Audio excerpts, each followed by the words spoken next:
Hello everyone, Assalamualaikum, maupay na adlaw. For today's video nga ay ngayon lang nakapag-upload ang i-above na to. Sa dami ko ba naman ginagawa guys, nag-start na kasi ako ng small business na milk tea at saka shake. Kaya sobrang na-busy ang i-above na to kasi pinagpa-practicean ko pa yung mga kailangan gawin. So first time pa kasi natin, di pa natin alam yung mga costing at saka yung mga maano natin. So ito, busy-busy ang AI na to para sa business niya. Kahit maliit lang yan guys, sobrang laki na niya sa akin dahil nakakatulong na yan sa pang-araw-araw namin ng mga anak. At pagdating nga dito sa pwesto ay agad na nga kami nag-display ng aking meow at syempre hinalo ko na rin itong yung bibenta naming hotcake. So ayan nga, busy-busy ang mga EA dahil sa dami ng gagawin. Sa totoo lang guys, sinisingit ko lang talaga yung pag-vlog ko at paggawa ko ng content dahil sobrang dami ko talagang ginagawa. Minsan nga ay nasisira na nga yung mga tripod ko dahil nakakalimutan kong iligpit. Tulad nga yung unang tripod ko, nilagay ko siya dyan sa tabi. Tulad nga niya, nagbibideo ako. So di nga siya napansin ng mga anak ko, so natapakan nga. So ayun, naputol kaya napagas tayo ulit dahil nga nag-i-start pa tayo maggawa ng content, magpiling content creator guys. So kailangan natin mag-invest ng mga gamit natin para kahit papaano hindi na natin kailangan ilapag kung saan yung cellphone natin. So ayan, bumili na nga ako yung matibay na nga para nga hindi nga sayang yung pera natin pag-invest. So ayan nga, busy-busy nga kami dahil morning nga ito. So maraming magbe-breakfast at magkakape at busy-busy na nga rin ako dito sa ginagawa ko. Sinabihan ko na nga yung panganay ko na siya na nga gumawa ng breakfast nila dahil papasok din sila sa school at ang dami ko rin, ang dami rin namin ginagawa dahil kailangan namin mag-fried ng egg at saka magluto ng hotcake kasi kada luto ko nga ay may nakakabili na. So, di tanong po yung kakamadagala customer tano na nakadagdagal na may tano ron nila. Ba, sobrang late nga lang ng tinutubo ko sa aking hotcake dahil hindi ko nga siya tinitipid ng ingredients para nga hindi nga maisip ng tao na sobrang pangit ng lasa. Ayoko kasi yung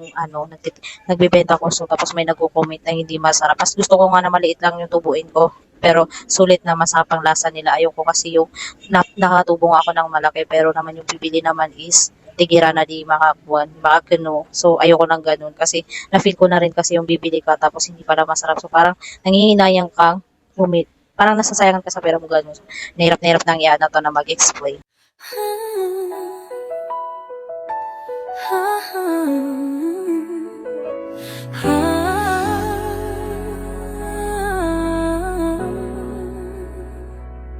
Sa kusina ng munting tahanan,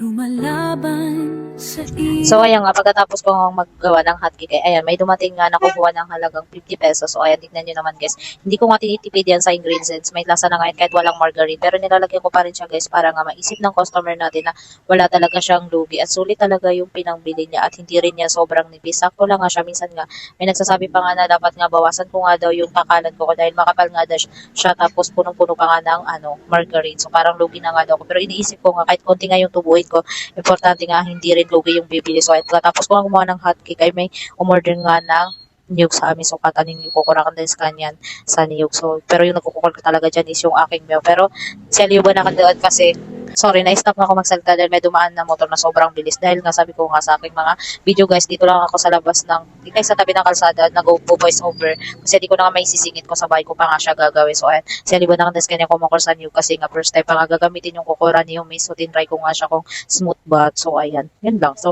sa mga nagtatanong nga, bakit nga daw sobrang dami kong luhunan ako kasi siyempre pinaghihirapan ko siya. So, ayan nga guys, pagkatapos nga ng lahat ng ginawa namin, sabi ko naman sa inyo, sobrang busy ng IA na to. So, ayan, gumawa na naman kami ng mango tapioca. Yan nga, i-bestseller din namin yan guys. Nakakaubos nga kami ng 20 pesos sa isang araw. So, sobrang saya nga kasi na-appreciate ng mga customer natin yung ginagawa natin. Sobrang dahil bumibili. Doon pa lang nga lang sobrang saya ko na kasi na-feel ko na hindi sila pagmahay kung pumasaniran kami. So, sobrang saya na nung feeling ko kahit konti lang yung tinutubo ko is malaki na dahil nakikita ko sa mga bumibili na so, nasasarapan sila. At yun lang. So, ayan. Sobrang saya lang ng iyan na to. Diba? Napakaliit lang ng kaligayahan niya. So, ayan nga siya. Sobrang mura na nga din yan, guys. Dahil sabi nga ng mga iba naming customer, sobrang sulit daw yung lasa. Tapos, sa ibang tindahan nga daw is 45 nga daw yan. So, sa amin is sobrang mura lang. Kasi 35 pesos lang siya at hindi tinipid sa ingredients.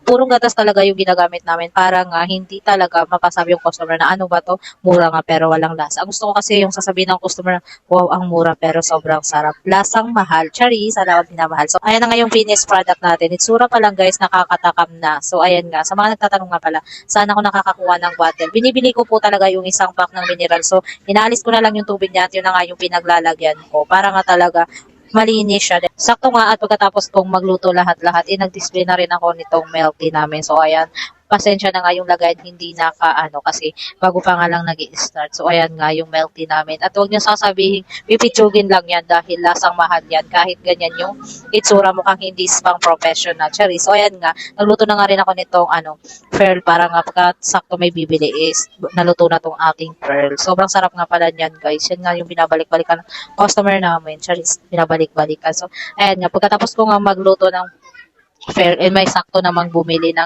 dalawang order, alhamdulillah. So, sobrang nakakatabangan ng puso guys na na-appreciate ng mga customer natin at binabalik-balikan yung mga ginagawa natin. So, ayan nga, yung mga customer namin nga yan guys, sila yung unang mga bumili sa amin at talagang pabalik-balik sila dahil nga daw, ang sarap nga daw niya. Wala daw pinagkaiba doon sa mga milk tea shop na malalaking brands. Sana all. Sobrang nagkinikilig ang EA na to. So, ayan nga guys, yung order sa akin, yan yung cookies and cream nga pala yan. At malalaki talaga yung yellow dito guys kasi walang mga dito, ice cubes, ganon. So, nabibili namin is yung buo talaga tapos dinudurog na lang namin siya. So, nilalagay ko na nga yung malalaki kasi pagkahalo naman yan is matutunaw din siya. So, ayan, kinukuting ko lang yung baso ng pearl para nga maganda tignan. At talagang tignan nyo naman. Sobrang nakakatakam nga yung itsura niyan. At hindi tinipid sa pearl at lalong hindi tinipid sa ingredients. Sobrang sarap at sulit yung pera na ibibili nyo. At sa mga gustong umorder lang pala guys, dito lang to sa Talog Tamparan sa may bipat. Kala nyo lang walang milk tea pero meron yan. Nagpagawa na nga rin pala ako ng maliit na tarpaulin para nga makita ng tao na meron. Pero siguro hindi lang siya napapansin kasi siyempre sa lang kami parang tabi ng kalsado. Parang isipin ng tao, may milk tea ba talaga dyan? O baka nilagay lang dyan pang harang. Charis. Pero inshallah sana may mga pumunta pa rin at sumubok at masanay din na bumili sa atin. Inshallah. So ayan nga yung second order sa akin. Dark choco yan guys. Sobrang sarap din yan. At isa yan sa best seller namin. Pagpasensya nyo nga pala yung parang dumi. Hindi yan dumi. Yan yung powder na tapon nga lang siya nung naglalagay ako. Napaka-careless kasi, Charis. So ayan nga siya guys. Yung ating dark choco. Sobrang sarap din yan guys. At sobrang sulit yung price ha.